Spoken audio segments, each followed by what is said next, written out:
welcome back to Detour Sounds podcast. I'm Matt Harness in Cleveland, joined as always by my homie Ryan Rambow What's up? in Chicago.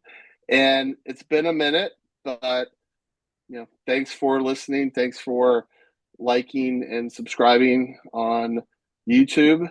Uh, Rambo will do his magic and put these things up on the show where you can find the links, and we have an Instagram uh, account as well.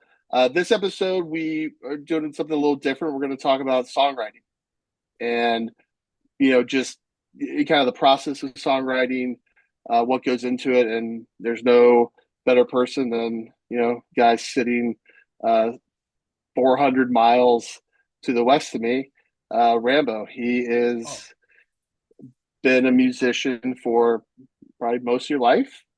yeah, And I would say. so, yeah, just, talk about your bands and now this solo project, and maybe just get into, what kind of the craft of songwriting, the process of it. I mean, I'm a very amateur guitar player, and, I've written, you know, the beginnings of many shitty songs, and it's difficult to come up with the music and then the words, because you get stuck, like, what am I trying to say here? And so anyway, but yeah, so kind of talk us through. I imagine that people that love music are would be interested in a little peek behind the curtains here. Yeah, so it is hard. That's the thing. Like, I remember being a kid when I was like singing with my dad, like playing guitar.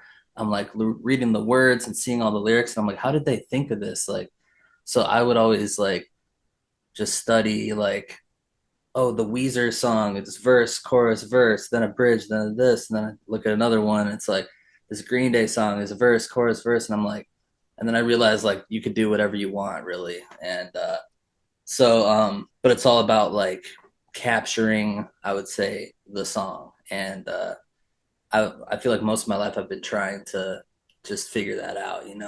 So now I just do like I get in the habit of doing whatever it takes to catch that song. So it usually starts for me like it could even start like just I'm driving down the street and some melody pops in my head like la la la la, and I'm like, whoa, that actually was cool. So I'd take out my phone and record just me singing that. And then later at night, maybe I'll bring out the guitar and I have a looper pedal. And this pedal is like the gold chalice or the holy grail of writing songs for me personally, because you can just kind of uh, play out a couple chords, like a chord progression, and then loop it, and then you're just jamming over that. And then things come out, like melodies come out here and there, and then you're like, oh, this is actually really cool. So maybe you come up with a loop, and then I usually record that. So then the next day, I'm working or something, and I listen to it over and over, and I'm like, ah, this is pretty catchy. And that this all is like what I would call phase one of writing a song, where it's kind of like the sketch phase. So like you're doing whatever you can to get those ideas down, and they might all sound really rough and bad or whatever. But from there, my philosophy is that if something's good, you'll keep hearing it, and you'll keep coming back to it, and you'll be like, oh, this is good. It's stuck in my head. So you kind of gotta let the songs have that marination, I would say. Like if they keep coming back to you, you know that it's worth pursuing. And then Is that yeah. Sorry to interrupt? So would it be fair to say it's like kind of letting it breathe? You don't want to force it. You have to Mhm. sometimes be a little patient. Yeah, definitely. And you might go back to the looper and do the same thing, and maybe you have like the version two of the crappy demo, and something you added something else, and it's slowly um, evolving. And then sometimes you just let it chill for a while, move on to some other ideas, and then you're looking back at old ideas in your phone, and you're like, oh my God, that actually is really good. So it comes back. So it's kind of like magic and you're trying to catch it, or like it's a butterfly and you're trying to catch it, or a lightning bug. And then any way you can, you get that sketch down. And then for me, stage two would be the writing phase, where you have your idea and your melody and your chords, but then you're trying to maybe loop some bass over it and just like play your recording and think of other parts you could add to it. And for me, like some songs take like years to write and record just because they keep coming back and leaving. I have different inspiration and I'm not quite ready to start recording stuff or something. Like when I was in China Rose, I would have to we'd be playing shows all the time, and I would have to tear down the drum set. Like if I was recording something, tear it down, go play a show, bring it back, and it's throw it in there, and then I don't set it up quite the same way, and then I get kind of like discouraged, and I'm like, oh, it doesn't sound the same. Um, but now we're kind of like on a break right now. I'm having a kid in September, so I have all this extra time, and my drum set's just sitting there, and it stayed mic'd up. So right now I'm like recording in my free time and trying to get these ideas to the next phase. So I'm having fun playing bass over it, figuring out a bass part, playing tambourine over it, stuff like that. Um, but yeah, for the most part, it's like trying to capture it, and like that's kind of fun too. It's just the chase of it. So for you, it uh, does it always start with a melody or a tune, or are there times when you feel like you have something to say, whether it you know you're having a baby, maybe I write a song about that, and then the Mm. music comes after that, or you go in high school, you go through a breakup and you're sad and you want to write how sad you are, and then the music comes after that. Or or is it just you know or do you think about it that way? Um, so that's the thing. Like the starting point of the whole process can start anywhere. It's kind of crazy. You got to be like ready. You got to be like in the mindset, like okay, something could hit me while I'm at the grocery store. I might need to be And so ready. if some lyrics come to your head, that you have your phone and that you would I record would those record lyrics it or type them in. or type it I'm out. Like still very analog. I yeah, carry notebooks everywhere and I write stuff down. But yeah, I like those little notebooks. You gave me those field notes that I use that a yeah, lot. So yeah, I do like writing stuff down, like poetry too. In college, I took a poetry class, and that really inspired me a lot to just write the words. And maybe that's the inspiration initially comes from a feeling, or like I'm mad, or I'm sad, or something like that. I'm happy. The inspiration could start with a song or a poem, and then like words and subject matter, and then you kind of um, create the world around that feeling too. So but sometimes most often it starts with just chords, and then I figure out a melody, and then I'm like, oh, I could sing this over it. So maybe I'm just saying like blah blah blah blah blah blah blah blah blah blah, singing, and then later I find words that could filter into that kind of alliteration and stuff like that, and tempo and vibe. But the fun part for me that works the best is starting with the guitar and the chords, and then you kind of get a feel for the world you're in, and then maybe that world sound feels like I had a song, literally I'm like, I literally feel like I'm on a horse in a desert and there's no water anywhere, and now I'm going to write the words, and then I name the song maybe before I have the words, and then I like kind of reverse engineer a song in that way. But it could start with just words too. Or you'll have a song that you've been working on for years, and then eventually something happens that like pisses you off or inspires you to like say something. And then you're like, that song is that vibe I'm going for. And then the lyrics come like last or something like that. So that's and what's so it's fair to fascinating. say, that there's no, I mean, there's no formula, and everybody's different, Mm-hmm. and how they, as you said, the stages of the song, everybody's different, and maybe every song is different. How you it's like a puzzle how you piece it together. When I say there's no formula, I we're not going to get into this, but Nashville has thousands of writers who sit in Hmm. cubicles, and they do have formulas of how to write songs, Yeah, yeah. and it's to me that's just sort of depressing. It's probably a pretty good. I think it's a pretty good living. Making money writing songs for. I'm not going to name names, Kenny Chesney, but it's not a personal. As you said, like every song is a little bit different, but you have sort of a structure in my same with I'm a writer, and you kind of, I mean, every story is a little different. It's funny you said sometimes you write the title or first it would be in my case like the headline.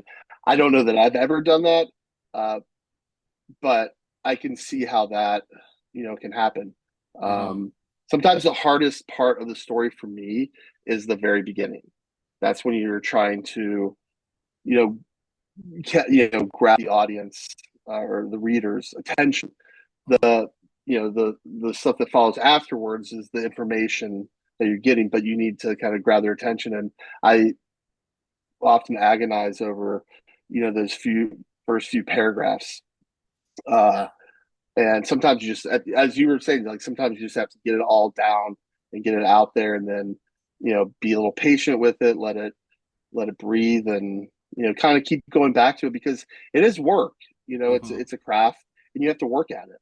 Yeah, definitely. And I do like how you said the first couple paragraphs, that's kind of like that first phase of just, yeah, throwing it out there, and you got to lay the groundwork. So you got to figure out the chords, the melody, the structure. All that is part of that phase of writing it and thinking of what parts so you lay it all out. Like maybe, oh, now I want, after the second chorus, I want to just do something completely different. And it's a little, I play it on a crappy transistor amp, and then it just comes back like even more quality. Or so you could do all these little things and just plan it out. But yeah, it's a lot like just having a scratch pad before you write an article or something like that. So, but that's what's intriguing about it is I would love to hear other songwriters how they go, because I feel like I've been studying my whole life trying to figure out how do people write songs. Oh my God, how did they write this song? Um, and then I kind of started just practicing myself, and a lot of my stuff is instrumental because you just don't want to put lyrics on it. And you're like, I don't need to say anything right now. It's kind of just a vibe, so you could go that route too. Um, but yeah, I mean, that's like it's 10 times harder by yourself doing everything because you don't have someone there to be like, yeah, that was cool, or maybe you could do this real quick like off the fly, and then you're like, that's a good idea, I didn't think of that. So things go way quicker when you're not by yourself.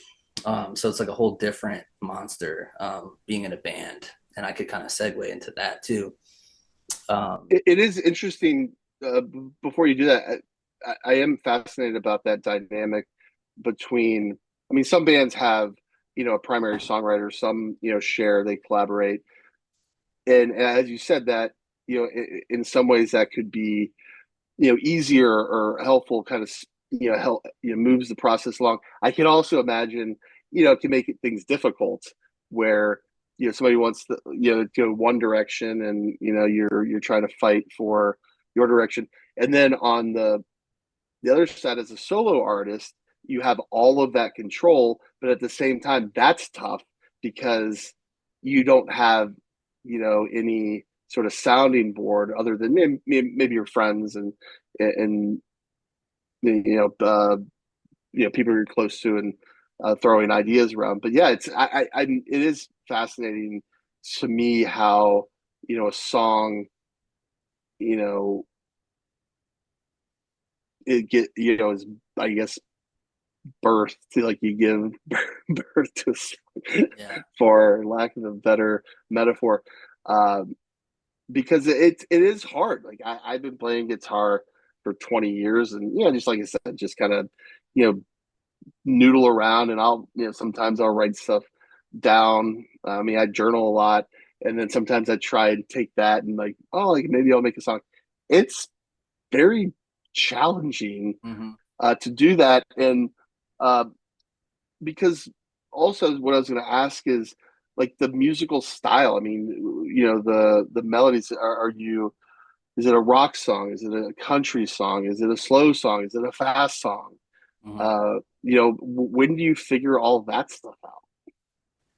Yeah, I mean, a lot of that starts with the demo where whatever vibe you were in that day. Sometimes I'll just crank up the distortion. It's like it's a punk song, and then I'm like, yeah, I like that vibe. Now I know I'm gonna dial in the real amp with the mics to be really distorted, and then I'm like, I guess we're going the rock area now. Sometimes that's just like a chill acoustic that I recorded, and then um, some reverb, kind of Texas guitar over it, and then I'm like, oh, this is more country vibe. Um, I'm working on one right now. It's kind of going in the way of like '80s, like Blue Monday. Who does that? But just like '80s stuff like that with synths, and I'm like trying to hit up my friend. I'm like, hey, can we get a synth track on this?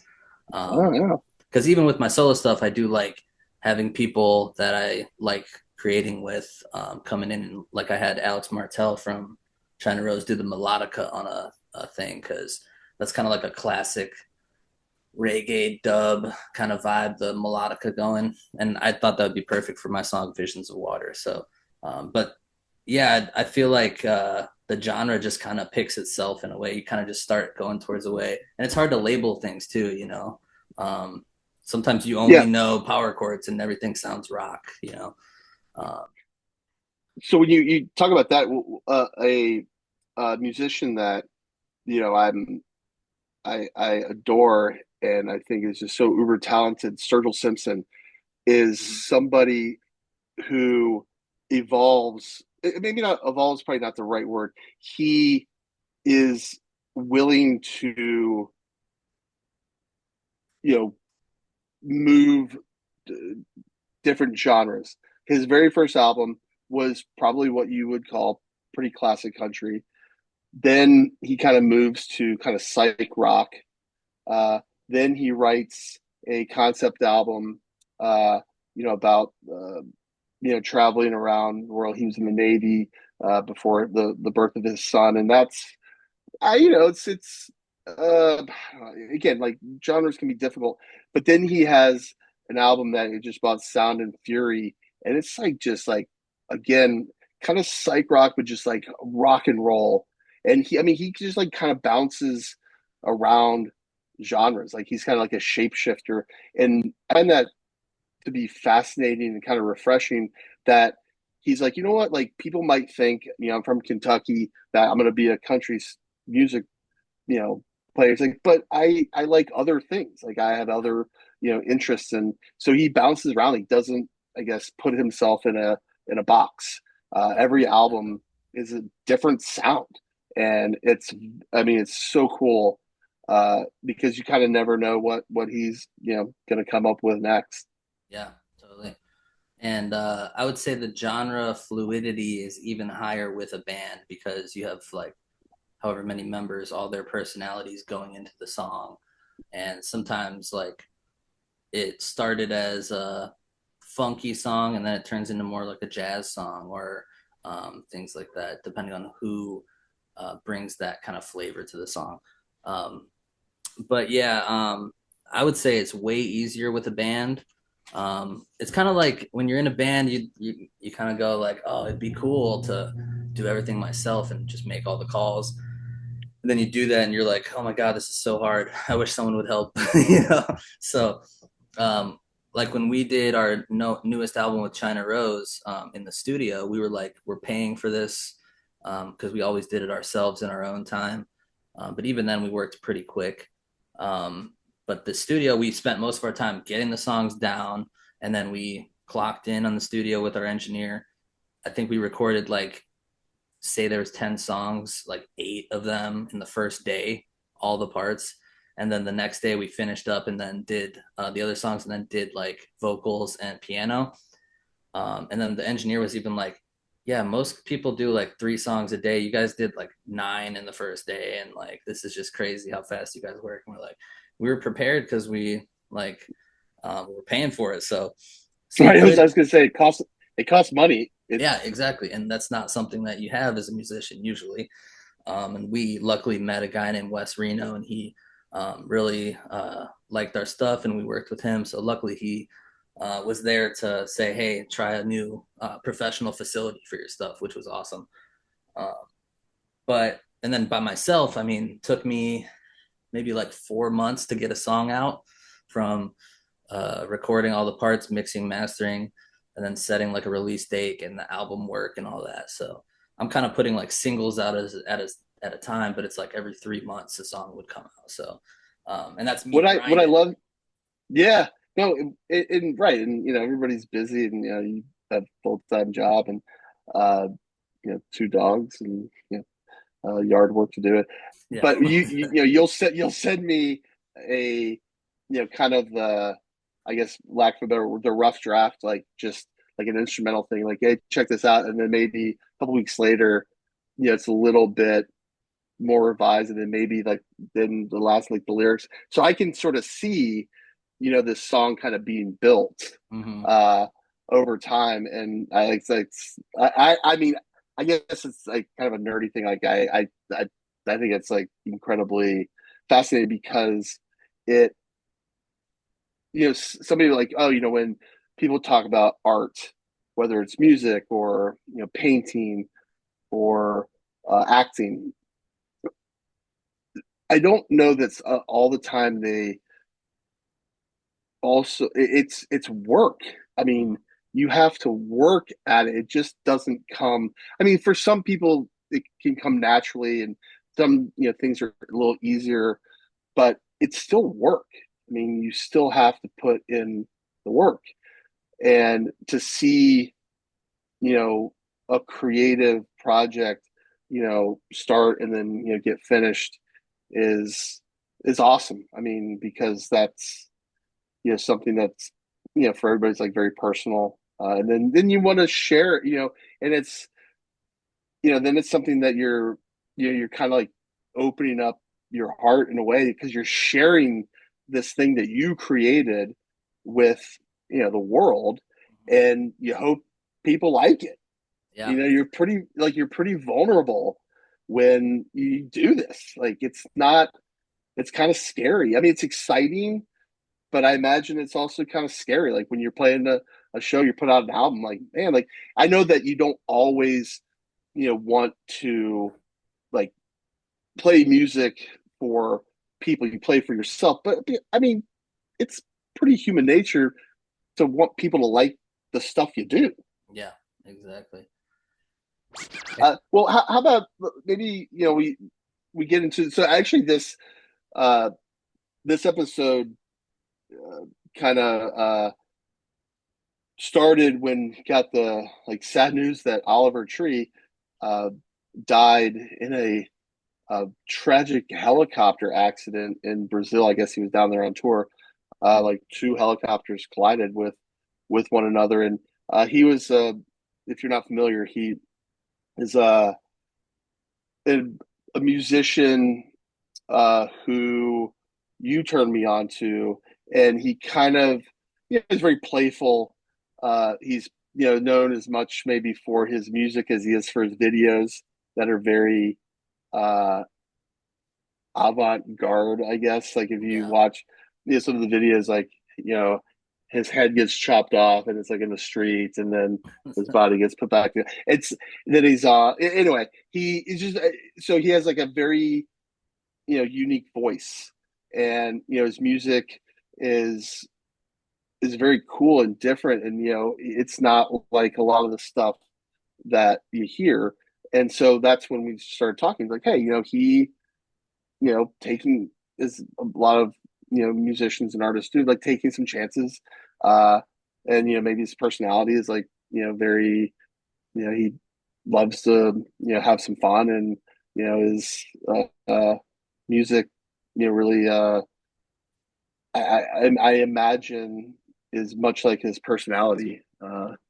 So I've seen some of his live shows on YouTube, and it's like very theatrical. And I think there's like one where he's like on stilts. He's like 15 feet high. And Yeah. wasn't he like a scooter rider or something? Yeah, I was just gonna bring that up. Like to me, when I saw him, he was like saying like, "Yeah, I used to be a pro scooter rider," and he like ever since Yeah, he I was a didn't know kid, that was a thing. he had a bowl cut ever since he was a kid. But I was like, dude, I grew up. I'm like the exact same age as him.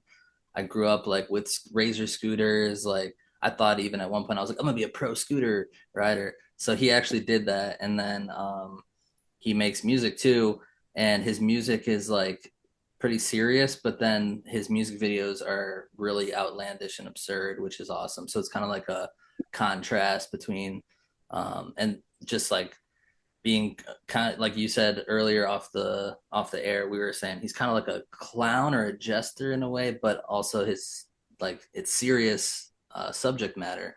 But that contrast is what is really unique to him. And yeah, it's just like sometimes you're watching it, you're just like, oh my god, what was the budget for this video? Like that makes me wonder what was he doing with the helicopters? Like I know he like flew to like Ukraine and did a video because it was cheap and he could get like a tank in it or something like that. So yeah, Oh he's yeah, wild. But I just thought like, man, he's relatable. He's a kid who grew up and kept his interests close to him and still rocking it. And yeah, really, really sad to hear that he went away. But it is one of those videos I just was able to share with you, and you're like, "What is this?" And you're like, "I love it already." Like all you yeah. need to do is see it, and you love it. So I yeah, feel like the band Primus uh, was sort of similar with their music videos like back in the day. What yes, yeah, what's what was the song where they're all dressed up as like cowboys, like like this like Winona's cart Beaver or something like yeah, that. like cartoonish Yes, character cowboys. I I was love actually when we were at Club Champion at the golf, club company. I think one Halloween we were kind of joking around. We should all get those outfits that. Yeah, and that dress would up be like that. awesome. Maybe this kind of now kind of dovetails into who are some of your favorite songwriters right now, whether it's like composition or lyrics, and doesn't have to be favorite, but just who are some people you're listening to now, that kind of compel you. Um, One of them is Wes Parker, who I mentioned last podcast, I think. But me and Abby went and saw him live, and he's just another one of those examples of someone who has really deep songwriting and serious songs. But he was like, we found him because he's like a comedian on Instagram and TikTok. Like he makes these short videos, like him pretending to be the sound guy at a show, and he's like, oh, that's your amp? Like, oh, what? Like, oh, you guys sound like shit or something like that. And it's just funny and relatable stuff. So you find him by him being funny, and then you realize, oh, he's a really good songwriter. And the songs you're just listening to on the day to day because they're real songs, serious songs. They're not silly. But there's that flip side to him. And I do really like his style of songs. Kind of sounds like nostalgic 90s 2000s stuff, rock. And his voice is really good and the words are really cool, catchy stuff. So that I've been So, do, listening to a lot of like him lately. with going maybe off that, and I'm not trying to put you on the spot, but are there some lyrics that he writes that you've looked at, like, man, like that is just like a very clever way to you know get this message across. I Because I find myself sometimes, as I think when we first started talking about this, I think I like music first for the sound. Like, Mm-hmm. it's whatever, whether it's the drums or the guitar or keyboards or whatever. Like that's what draws me in first, Mm-hmm. and then if I listen to the lyrics, I'm like, oh wow, like they have something to say, and it's a point of view. It's whether like how they grew up, or what things they're dealing with in their life. that kind of comes secondary. And then I kind of dive in and like start, looking at, lyrics. And uh, I mean, I'm always like blown away by like kind of how clever, some of these, musicians can be with, uh, you know, describing, the what they're singing about. For instance, Jason Isbell, who used to be in Drive By Truckers, my favorite band, from Northern Alabama, then got started like, truly, I guess, in Athens, Georgia. Then he was on 3 albums, and he went out on his own, and I mean, just a brilliant songwriter. I mean, really, he probably could be like a novelist. Mhm. Uh, he's just a create like he just has a way with words. Like you read the words and they just kind of jump out at you. Like you can picture in your mind like what he's saying. So there's this song called Cumberland Gap, and the album is escaping me. And uh, this lyric: "As soon as the sun goes down, I find my way to the Mustang Lounge. And if you don't sit facing the window, you could be in any town." And I mean, you like you hear that, and it's pretty simple, but you're like, yeah, like if there's so many places around the world or country that if you're not able to like, yeah, they you don't they're all similar. I mean, it's just like to me that just very brilliant. Then there's a band Pavement, uh, who they're on like more the sillier side. Stephen Malkmus, like probably like one of these guys like a little too smart. He's like kind of a smart aleck kind of guy. He has a song called "We Dance," and just one of lyrics is "Pick out some Brazilian nuts for your engagement." And so when I proposed to Jenny, I was like joking with my friends. I was like, I gotta now pick out some Brazilian nuts. I mean, it's just like, how do you even like come up with that? And so like, there's like two ends of that spectrum. Like Jason Isbell's like talking about kind of any town USA. Steve Malkmus is like talking about who fucking knows. But I like them both equally the same. Yeah. And you earlier, off the air again, you mentioned Green Day, and I feel like Billy Joe Armstrong is one of those like legendary songwriters that just like inspires me in every way. Like I'll just be listening to a Green Day song and I'm like, man, that line was just so good. Like it makes you think, and you just know exactly where he's coming from. One I could think of right now is Walking Alone. And he says, "Walk on eggshells on my old stomping ground, yet there's no one left that's hanging around." Um, and then he's like, "Isn't that another familiar face, too drunk to figure out they're fading away?" I'm like, damn, that's crazy. Like you visit your hometown and you feel kind of out of place, even though you grew up there. And then maybe you do see someone that you used to know and you're like, oh my God, like they never left. And like time just hits you in the face. So I always love that line, um, and play it when I'm back in Aurora. Yeah, but no, Billy Joe Armstrong again. Yeah, he's uh one of those guys like I mean, to me, again, the sound is what pulls you in. mm-hmm. So yeah, so we were talking about some of the the bands that we love, and some of the lyrics that really grab us, and mean something to us. And something that I've read before and heard musicians talk about is they write a song, and it might be personal to them, or they might have an intention in mind, but then they release it, and that song might mean something different to somebody else. And I've heard bands say, what, that's okay.